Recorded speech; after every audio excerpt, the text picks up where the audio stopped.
Covering the cost of tuition on your dime today at Rhode Island College. The first batch of students to graduate under the Hope Scholarship program are crossing the stage this month, and that's putting the taxpayer-funded program to the test. It's a multi-million-dollar investment. Tonight, NBC 10 I-Team reporter Tamara Sakarsik looks into whether it will help or hurt the tax base.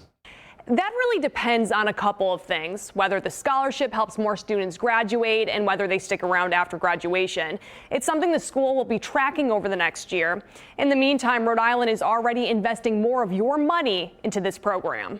I knew that I didn't want to leave college with tons of loans. Paying for college, I worked at a coffee shop from 5 a.m. to 9 a.m. has not come without sacrifices for Rhode Island College senior Olivia Lancellotta. And then I would come to school for 10 a.m. to 10 p.m.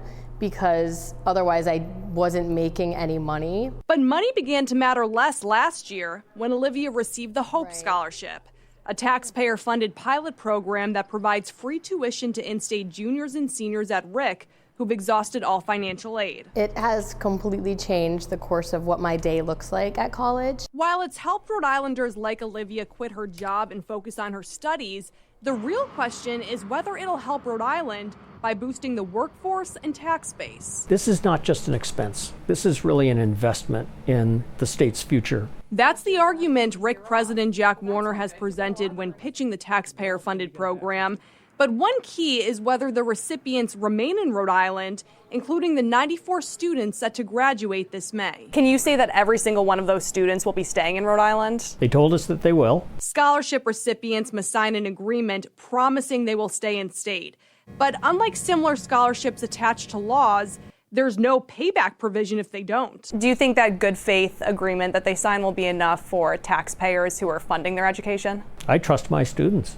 They tell me they're going to stay. The state invested $4 million into the Hope Scholarship in fiscal year 2024, but data obtained by the I-Team shows only $2.1 million was spent.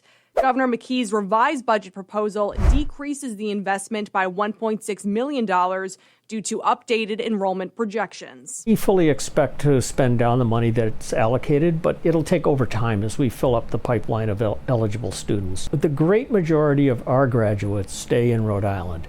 No other baccalaureate institution can make that claim. In fact, even without the scholarship, 75% of RIC grads stay in Rhode Island. If my theory is true, students who might have dropped out because of lack of affordability for them or challenges in paying tuition bills, that should improve. The school is now being more aggressive to make sure students know about the scholarship and that they qualify, with the ultimate goal of increasing the number of college-educated Rhode Islanders and keeping them here in Rhode Island.